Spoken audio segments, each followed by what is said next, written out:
Good afternoon, welcome back to my channel. আজকে হচ্ছে 23শে April 2025। গতকাল ছিল 22শে এপ্রিল 2025। গতকাল আমি কোনো রকম ডেইলি ব্লগ করিনি, কিন্তু গতকাল রাতে যেটা হয়েছে, যে খবরটা ছড়িয়েছে সব দিকে, খবর বলতে তো এটা সত্যি ঘটনা।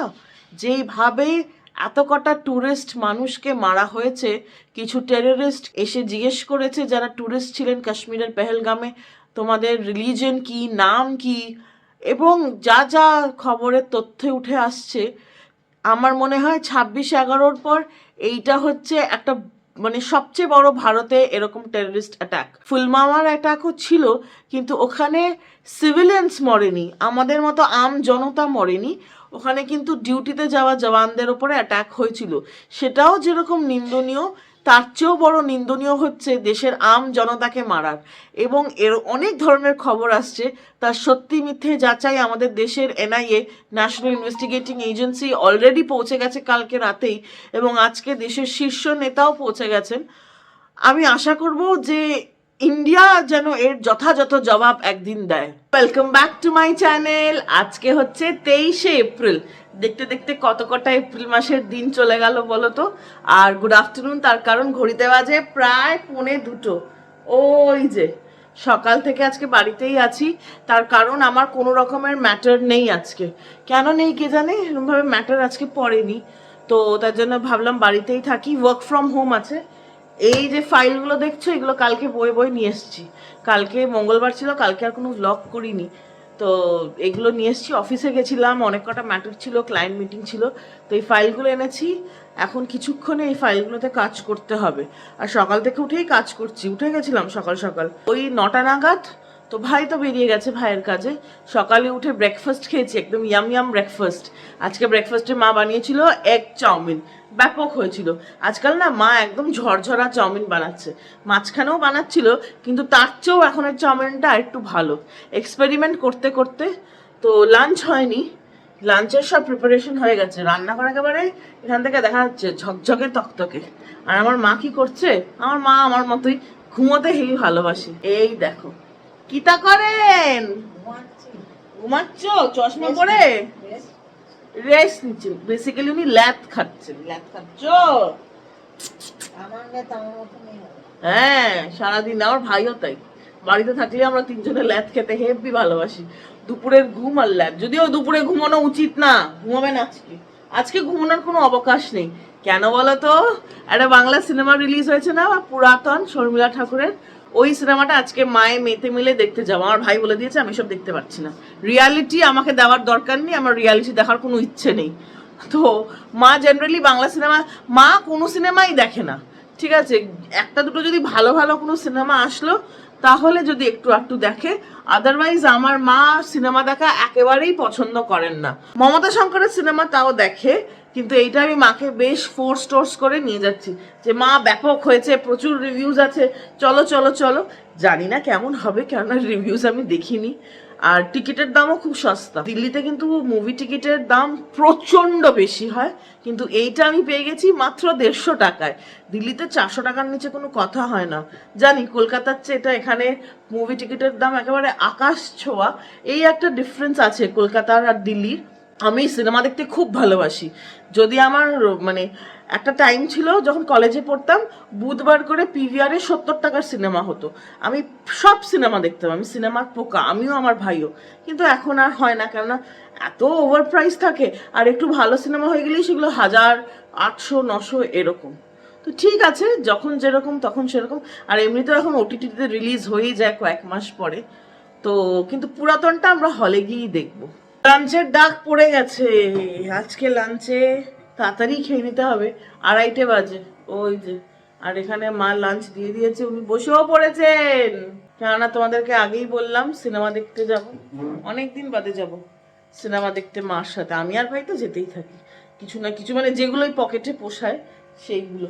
আমি আর ভাই লাস্ট সিনেমা দেখেছিলাম মনে হয় চালচিত্র, ওইটা অ্যাক্টরের নাম ভুলে গেছি আমি এখন, কে ছিল, পেটে আসছে মুখে আসছে এরকম একটা ব্যাপার, কিন্তু বেশ ভালো ছিল সিনেমাটা। ওইটা এখন হইচইতেও আছে। তো চলো খেতে বসে পড়ি। আর আজকের লাঞ্চের মেনুতে বেশ ভালো ভালো জিনিসই আছে, ভাত, নুন, লেবু, লঙ্কা, আর এটা আমার জন্য বানানো আমডাল। এটা আমি বলছি না, এই ডায়লগটা আমার মাই দিয়েছে, তাই তো? আজকে সকালবেলা কি বলেছিল আমাকে? আর নিজের ওই যে নিজের জন্য উনি শুক্তো বানিয়েছেন, আমাকে দেবে না, আমি খাবো না, ঠিক আছে? আমাকে দেবে না কিন্তু, তুমিই বলেছো, ঠিক আছে? কি বলেছিলে? না মিথ্যে কথা, মিথ্যে কথা, না না না না, তুমি আমাকে বলেছিলে তখন আমি বানাচ্ছি আমার জন্য, তোর জন্য আমডাল বানিয়েছি, বলেছিলে কি না? বলনি, বলো। তা দিচ্ছ কেন? দিতে নেই, গরমে শুক্তো খাও না, খাবো না। খেয়ে দেখো কত স্বাদ। দেখা যাক স্বাদ কিনা। আমার ছোটবেলার শুক্তো যদি বন্ধুরা একবার তোমাদের খাওয়াতে পারতাম, মা যখন রান্না করতো, তখন আমি স্কুলে পড়ি না, প্রাইমারি স্কুলে, দারুণ রান্না করতে মা। ওই রকম শুক্তো রান্না করে তুমি তোমার ছেলেকে খাইও, তোমার ছেলে বাড়ি ছেড়ে চলে যাবে পার্মানেন্টলি, বুঝলে? আর আছে বাটা মাছের ঝাল। আমি তো বাটা মাছের ঝাল খেতেই ভালোবাসি, ঝোল বা ভাজা ভালোবাসি না, তাই তো? চলো লাঞ্চ সেরে ফেলি। একদম রেডি হয়ে গেছি। এই কুর্তিটা মনে আছে? এটাতে কিন্তু হাতে করা জাল স্টিচ আছে, এই যে এই ঘাড়ের কাজটা, আর পুরো বডিতেই আছে। এটা হাতে করা চিকেন কারি, যেটা লখনৌয়ের স্পেশালিটি, আওয়াজ স্পেশালিটি একটা। এটা পুজোর সময় পরেছিলাম, আই গেস অষ্টমীর দিন পরে রামকৃষ্ণ মিশন গেছিলাম, তো তারপরে আর একবারই বোধহয় পরেছি, আবার অনেকদিন বাদে আজকে পরলাম। এটা পরলেই মনটা ভালো হয়ে যায়, একদম সানশাইন কালার। আর ঘড়িতে বেজেছে 4:30, একদম টাইম মতো আছি। আর সোনাঝুরি হাট থেকে এটা কিনেছি, কালকের ব্লগেই তোমাদের সাথে শেয়ার করলাম, আজকে পরে নিয়েছি। এরকম হলুদের সাথে মেরুনটা কন্ট্রাস্টে বেশ ভালো মানাচ্ছে, তাই না বলো? আর শুধু আমি রেডি তা না, এই দেখো আজকের দিনের আসল নায়িকাকে। হ্যাঁ হ্যাঁ, একদম ফিটফাট রেডি। একটা সুন্দর লেদারের ব্যাগ নিয়েছে, দেখাও না ব্যাগটা। এই ব্যাগটা আগের বার কলকাতা থেকে আমি যেখান থেকে কিনি সব লেদারের ব্যাগ, ওখান থেকে মা পছন্দ করে এনেছিল, তাই না মা? আর তুমি কই যাও? সিনেমা দেখতে। ওরে বাবা, তুমি না ভালোবাসো না? যাই মাঝে মাঝে যাই, দেখি বছরে একটা দেখি। বছরে একটা না, ভালো হলে তখন যায়। মানে এর আগে দেখেছিল মা সন্তান, সেই সিনেমা হলে নিয়ে যাওয়ার পরে মা ইন্টারভেলে, যখন সন্তান সিনেমা যখন ইন্টারভেল হয়েছে, তুমি কি বলেছিলে মনে আছে আমাকে আর ভাইকে? না মনে থাকবে না, সব কথা বলে আর মনে রাখে? বলেছিল তোরা আমাকে কেন নিয়ে এসছিস এই সিনেমাটা দেখাতে, আমি কি করেছি। আর ততদিনে আমরা জানতাম যে আমার বাবা আমার বিরুদ্ধে মামলা করেছে, তো সন্তানও তো মিঠুন চক্রবর্তী ঋত্বিকের বিরুদ্ধে মামলা করে, ছেলের বিরুদ্ধে। বাট সিনেমার গ্রাউন্ড একদম অন্য, আর আমার জীবনের সিনেমাটা একদম অন্য। আমার জীবনের সিনেমা চললো আসল সিনেমা, মানে সিনেমার শুরুতে যেমন বলে না ফিকশনাল হচ্ছে, বাস্তবের সাথে কোনো চরিত্রের মিল নেই, কাল্পনিক, কিন্তু আমার জীবনের সব চরিত্রের সাথে আমার জীবনের খুব মিল আছে। আমার বাবাও আমার বিরুদ্ধে কেস করেছেন, শুধু আমার বিরুদ্ধে। এবং কি আর করবো, কি বলবো, কেন করেছেন সেটা দেখো, এখন যেহেতু ম্যাটারটা সাবজুডিস তাই আমি বলছি না। বাট হ্যাঁ, যেদিনকে ম্যাটারটা জিতে যাবো, জিতবই, এটা তো কোনো মানে মিথ্যা কথা বললে তো মানুষ ফাঁসেই, তো সেরকম ব্যাপার। আমি মিথ্যা কথা বলিনি, যেদিনকে জিতবো সেদিনকে অবশ্যই করে আমার মা তোমাদেরকে জানাবে, তাই তো? সন্তান দেখতে গিয়ে এটাই বলেছিল, কেন এনেছিস আমাকে এটা দেখাতে। আর ভাই আর আমি যা হেসেছিলাম। তো চলো আজকে যাচ্ছি পুরাতন দেখতে। ওটাতে গিয়ে দেখি কি আছে। ওটা ভালোই আছে। কোথায় এসছো? সিনেমা দেখতে আইনক্সে। ওরে বাবা, এখান থেকে টিকিট নেওয়া হয়ে গেছে, ক্যাশলেস হয়ে গেছে, এখানে কোনো পোস্টারও লাগাইনি, পুরাতনের পোস্টারও নেই, বলো? হ্যাঁ, কেলের চা না খেলে মহিলার মাথা খারাপ হয়ে যাবে। একটা চাওয়ালা দাদা পেয়েছি সিনেমা হলের বাইরে, চা হবে। সন্ধ্যেবেলার চা কেমন খেতে? ভালো। আর আমি খাচ্ছি জল, কি কম্বিনেশন মা। আইনক্সে ঢুকতেই দেখো 100 ইয়ার্স অফ ইন্ডিয়ান সিনেমা। প্রথম সিনেমার যে পোস্টারটা আছে রাজা হরিশচন্দ্র, কত পুরনো পোস্টার, খুব ভালো লাগলো দেখে। সব টাইমের হিট মুভিগুলো আছে। আর এখানে মায়ের সাথে ওয়েট করছি, এই যে নেক্সট চেঞ্জ পুরাতন, হল নম্বর 3। এইবার একটুখানির মধ্যেই খুলে যাবে, আর বসেও পড়লাম সিটে। এখন অপেক্ষার সিনেমা স্টার্ট। ভালো সিট পেয়ে গেছি, একদম লাস্টের আগেরটা, স্লাইড হবে এরকম। সিনেমাটা কিন্তু বাস্তব নিয়ে, এটা বাস্তবের সত্যি। সিনেমা দেখা হয়ে গেছে, কেমন ছিল, তোমার কেমন লাগলো? মার রিয়ালিটি কিছু ভালো লাগে না। মার বক্তব্য কি ডায়লগ দিলে আমাকে তুমি ইন্টারভেলে? বললাম যে জীবনটা কষ্টের, আবার সিনেমাটা এরকম। সিনেমাটা আনন্দের দেখো। মা আর ছেলে এরকমই, সিনেমা দেখবে একবার রংচঙে, জীবন দুঃখের হোক কোনো ব্যাপার না। কোনটা কি দুঃখে, আবার সিনেমা হলে সেও দুঃখ, তাহলে আর কি করে? বাট আরো একটু ভালো হতে পারতো, আমার সেটা মনে হলো। আর কি বলে, বড় বেশি টেনেছে, আসো আমার পেছন পেছন আসো। হ্যাঁ হ্যাঁ, এদিক দিয়ে যাচ্ছে। বড় বেশি টেনেছে মনে হলো আমার, আর একটু ভালো ডিরেকশন হলে পারতো, আর একটু ক্রিস্প হলে ভালো হতো। নেহেরু প্লেসের আমুলের এই মিল্ক বুথে আমুলের সব ধরনের চকলেট পাওয়া যায়, বেশ ভালো ব্যাপারটা। এখন মায়ে মেয়ে, যে আমার মা হাঁটতে হাঁটতে নেহেরু প্লেসই আইনক্সটা, তো নেহেরু প্লেসের যে মার্কেটটা আছে ইলেকট্রনিক্সে, ওখানে এসে গেছি। কেননা ভাই কিছু কি বলে ওগুলোকে, কি ড্রাইভ, কথা ভুলে যাচ্ছি, এক্সটার্নাল ড্রাইভ কিনবে। আমাদের দুজনেরই দুটো দুটো আছে, আমারটা বোধহয় 1 TB, ওরটাও 1 TB, দুটোই ফুল হয়ে গেছে স্টোরেজে। তো আরেকটা কিনবে, তার জন্য এখানে এসে দাম দর করছে। আর ভাই সিনেমা দেখতে যায়নি, কেননা ভাইয়েরও লজিক এক, যে জীবনটা অলরেডি দুঃখের, আমি আর দুঃখের সিনেমা দেখবো না, আমি মশালা সিনেমা দেখবো। এই হচ্ছে গল্প। ওকে বলো কোটাক মাহিন্দ্রা ব্যাংকের সামনে। তাই আর আমি মিলে ঠিক করলাম ডিনারটা বাইরেই করা যাক, কয়েকদিন আগেই তো নববর্ষ গেল, একটু বাঙালি ডিনার করা যাক আজকে। সিনেমা দেখে ভাই বোনে মিলে ঠিক করলাম কোথায় খেতে আসবো। যেখানে এসেছি সেখানে আমার ভয়েসটা পুরো ইকো করছে, একটা লিফট লবি। আর আমার মাকে দেখো, টোটাল কনফিউজড। কোথায় এসছো? হ্যাঁ, খেতে কোথায় এসছো? লিফটে খেতে এসছে 6 বালিগঞ্জ। হ্যাঁ, দিল্লিতে নতুন খুলেছে, এর আগে খাওয়া হয়নি, বেশি দিন হয়নি খুলেছে, 6 মাস নাকি আগের পুজোয় ছিল, ও 1 বছর হবে খুলেছে। তো গতবার পুজোয় আসা হয়নি, নববর্ষও চলে গেল, খাওয়া হয়নি। তো নববর্ষ আর অক্ষয় তৃতীয়ার মাঝে আজকে এসছি। চলো দিল্লির 6 বালিগঞ্জ প্লেসে, এটা মালবিয়া নগর, সাউথ দিল্লিতেই হচ্ছে, আমার অফিসের খুব কাছে। ফ্যান্টাস্টিক লিফট এক্সপিরিয়েন্স, দেখো পুরো দিল্লির সব কিছু দেখা যাচ্ছে। চলো যাওয়া যাক। কোথায় যাবো, ডান দিক বা দিক? এসে গেছি 6 বালিগঞ্জ প্লেস, ওপেন। রেস্টুরেন্টের কভার পেজটা কিন্তু খুব সুন্দর করে আঁকা, বেশ মন জয় করার মতো। আর এইগুলো সাজানোর প্লেট, রান্না হচ্ছে, খাবার এক্ষুনি এসে পড়বে। মা মেতে মিলে বসে গেছি। পুজোর সময় একদম জমজমাট জায়গা হবে, কিছু আওয়াজ শুনতে পাবে না। ভাই যে ড্রিঙ্কটা আনিয়েছিল এর নাম সোনার বাংলা, ফুচকার যে টক জলটা হয় সেই রকম খেতে, আর দিয়েছেও কিরকম টেস্ট টিউবে, দেখো বেশ মজার। আর আমি আনিয়েছিলাম মিস কাঁচা লঙ্কা, সেটাই বলছিলাম ভিডিওতে, কিন্তু এত আস্তে আওয়াজ আসছে যে পরে ভয়েস ওভারই দিচ্ছি। মিস কাঁচা লঙ্কায় ঝালই ছিল না জানো তো, আমি সেটাই নিয়ে দুঃখ করছিলাম। মিস কাঁচা লঙ্কা বলে আনলাম, আমি এত ঝাল খেতে ভালোবাসি, কিন্তু নো ঝাল। আর মা আনিয়েছিল কি বেশ একটা নাম ছিল, বহুরূপী, মনে পড়েছে। মোটমাট এটা ফ্রুট পাঞ্চি ছিল। সবচেয়ে ভালো কিন্তু ভাইয়ের সোনার বাংলাটাই ছিল। আমি আর ভাই এক্সচেঞ্জ তো করলামই, আর সাথে মিস কাঁচা লঙ্কাটাও কিন্তু পরে ওয়েটার দাদারা একেবারে ঝাল করে দিয়েছিল, সেটা খেতে বেশ ভালো লাগছিল, লঙ্কার ফ্লেভার একটু একটু, আর তার সাথে স্ট্রবেরির পাঞ্চ। কিন্তু যাই বলো, আমার কিন্তু এই সোনার বাংলা মানে তেঁতুলের জলটাই বেশি ভালো লেগেছে। আর স্টার্টারে আনিয়েছিলাম প্রন সামোসা, এটাও কিন্তু একটা বাংলাদেশের হিট ডিশ। আবার একটু সাইডে সস নিয়ে নিচ্ছি, চিলি সস দিয়ে সার্ভ করেছিল, খেতে বেশ ভালো ছিল।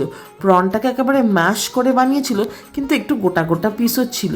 মাও খেয়ে বলছে ভালো বানিয়েছে, খুব ভালো। নতুন জিনিস ট্রাই করতে কার না ভালো লাগে বলো তো।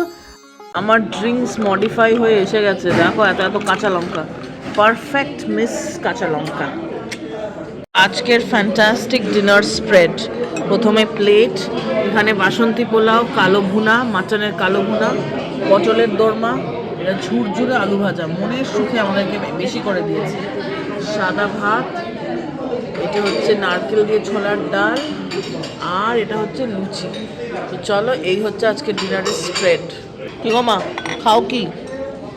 আলু ভাজা কেমন? খুব ভালো, সত্যিই খুব ভালো। একদম ক্রিস্প বানিয়েছে, দেখো আলুগুলো একেবারে মিহি কাট, এতটা পাতলা, তার জন্যই এত ক্রিস্পি। লুচি কিন্তু আমার বরাবরেরই প্রিয় ডিশ। আর এই যে পেটটা ফাটিয়ে লুচির হাওয়াটা বার করতে ব্যাপক লাগে। এই ছোলার ডালটা কিন্তু অতুলনীয় হয়েছিল, খুব ভালো। আর পটলের দোরমার স্টাফিংটা আমরা সত্যিই কেউ আবিষ্কার করতে পারলাম না। আমার কথা তো বাদই দাও, মাও পারলো না।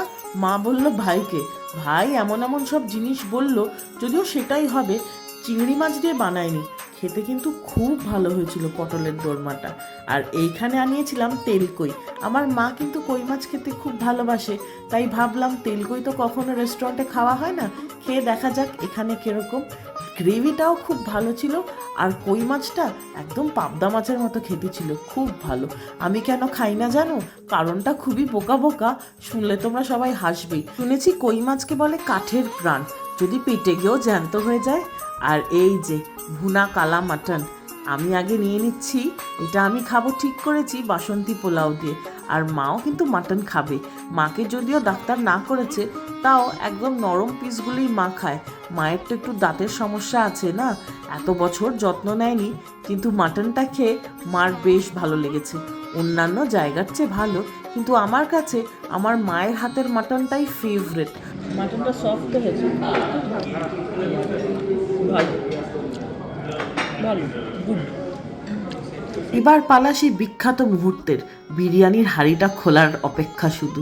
প্লেটে আগে নিয়ে নিচ্ছি কিছুটা বিরিয়ানি। এখানে কিন্তু মাটন বিরিয়ানি আছে। 3 পিস মাটনের পিস ছিল, একটা বড় আলু আর একটা ডিম সেদ্ধ। আলুটা দেখে কি খুশি হচ্ছি। এরপরে ভাইয়ের সাথে একটু খুনছুটি করব, দিবি না দিবি না। ও আবার বিরিয়ানির আলুর চেয়ে ডিম খেতে বেশি ভালোবাসে। আমার নেওয়া হয়ে গেছে, এবার মাকে দিচ্ছি। মারও কিন্তু আমার মতো বিরিয়ানি খেতে খুব ভালো লাগে। এটার টেস্টটা আমি আর নাই বা বললাম, সেরম ভালো ছিল না, খারাপও ছিল না, ওই যেরকম সেরকম। মা তাই মুখে দিয়ে হেসে ফেলেছে। আমি কিন্তু বিরিয়ানির চেয়ে বিরিয়ানির আলুটাকে বেশি ভালোবাসি। মা মেয়ে দুজনেই হাফ হাফ করে আলু খাই, আর ভাইয়ের হয় সবসময় ডিমের ভাগিদার। আর বেশি অপেক্ষা না। মাটনটা কিন্তু ভালোই সফট হয়েছিল, খেতে ভালোই ছিল মাটনটা, কিন্তু বিরিয়ানির ফ্লেভারটা সেরকম কলকাতার মতো ছিল না। এই দেখো আমার রিয়াকশন, ওই ভগবানের নামে যা আছে তাই। ডেজার্ট এসে গেছে। এটা হচ্ছে মালপোয়া চিজ কেক, আর এটা হচ্ছে গন্ধরাজ পানাকোটা চিজ সাফটে, প্যানাকোটা, গন্ধরাজ প্যানাকোটা। তো চলো খেয়ে দেখা যাক কিরকম। আর ওপরে জিনিসটা ব্যাপক দিয়েছে। ও বাবা, ব্রিটেল, এটা দিয়ে খাওয়া যাক। ও ও ও ও ও ও, it's going to be Messi.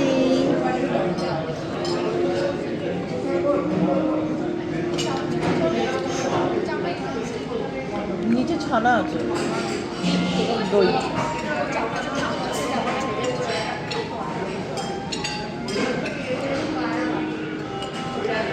গন্ধরাজের ট্যাঙ্গিনেসটা আর মিষ্টি ব্যাপক খেতে। মা প্লিজ খেয়ে দেখো, আমার তো ভীষণ ভালো লেগেছে। আমার খুব ভালো লেগেছে।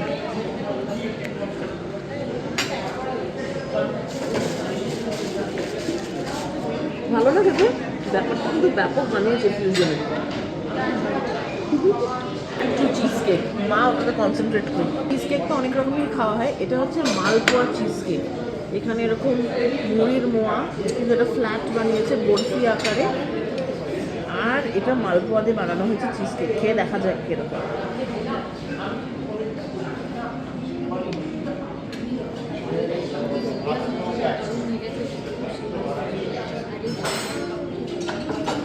ভালো। যারা মিষ্টি খেতে ভালোবাসো, চিজ কেক খেতে ভালোবাসো, তাদের তো ভালোই লাগে।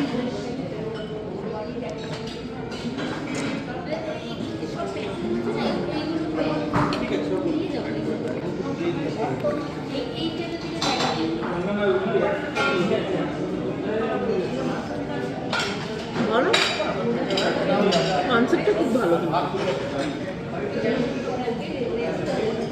শক্ত শক্ত কাটে। মালপোয়াটা নিচে, এটা হচ্ছে মালপোয়া। আমার তো মালপোয়া খেতে এমনিও ভালো লাগে। মা কিন্তু ব্যাপক মালপোয়া বানায়।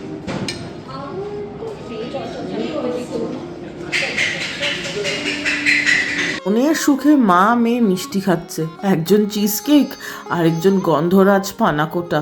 উফ, ব্যাপক ছিল গন্ধরাজের ফ্লেভারটা। জীবনে প্রথমবার আমার মা এত পজিটিভ, আমার মা যা বলেছে না এক্ষুনি, সেটা আমি পরে বলছি, এখন বলা যাবে না, বেরিয়ে আমি বলছি। আমার মা জীবনে প্রথমবার এতগুলো বছর হয়ে গেছে পজিটিভ কথা বলেছে। ভাবতে পারছো বন্ধু, এটা কত খুশির খবর, তাই তো? এত খেয়েছি যে পুরো ঢোল হয়ে গেছি। কেমন ছিল মা খাবার? মোটামুটি। আমি বলে দিচ্ছি, বিরিয়ানিটা যেরম সেরম, মানে ভালোও না বাজেও না, অ্যাভারেজ, বাজেই বলা যায়। মাটন কষাটা, মানে আমরা তো ভুনা মাটন নিয়েছিলাম, ভুনা মাটনে আমার ঝাল কম লেগেছে। তার মানে ঝাল সত্যিই কম ছিল, কেননা রং দিয়ে, মানে কালো রংটা ওরা কী করে এনে নেয়, চা পাতা বা কিছু একটা দিয়ে বয়েল করে আনে, বাট ঝাল সেরকম ছিল না। ছোলার ডাল আর লুচিটার কম্বিনেশন ব্যাপক ছিল, ছোলার ডালটা অসাধারণ বানিয়েছিল, সত্যিই খুব ভালো ছিল। যেটা ইন্টারেস্টিং লেগেছে আমার সেটা হচ্ছে প্রন সমোসাটা, ওটা নতুন খেলাম, ভালোই ছিল, খারাপ না, ইন্টারেস্টিংও ছিল। আর সুইট ডিশ দুটোই ভালো ছিল, গন্ধরাজের ফ্লেভারটা এত ভালো আসছিল, আর মালপোয়া চিজ কেক তো ভালোই ছিল। আমার মালপোয়া খেতে এমনিও ভালো লাগে, চিজ কেকও ভালো লাগে, তো ক্রিম চিজ আর মালপোয়ার কম্বিনেশন ব্যাপক ছিল। তেলকইটা মোটামুটিই ছিল, গ্রেভিটা ভালো ছিল, আর কই মাছটাও ভালোই ছিল, খারাপ না। কিন্তু মাটনটা অতটা আমাকে ইমপ্রেস করেনি, আর বিরিয়ানিও মোটামুটি ছিল। তো চলো, আজকের ভিডিও এখানেই শেষ করছি। যদি ভালো লাগে তাহলে অবশ্যই করে লাইক করে চ্যানেলটা সাবস্ক্রাইব করো। দেখা হচ্ছে তোমাদের সবার সাথে একটা নতুন দিনে, একটা ইন্টারেস্টিং ব্লগের সাথে।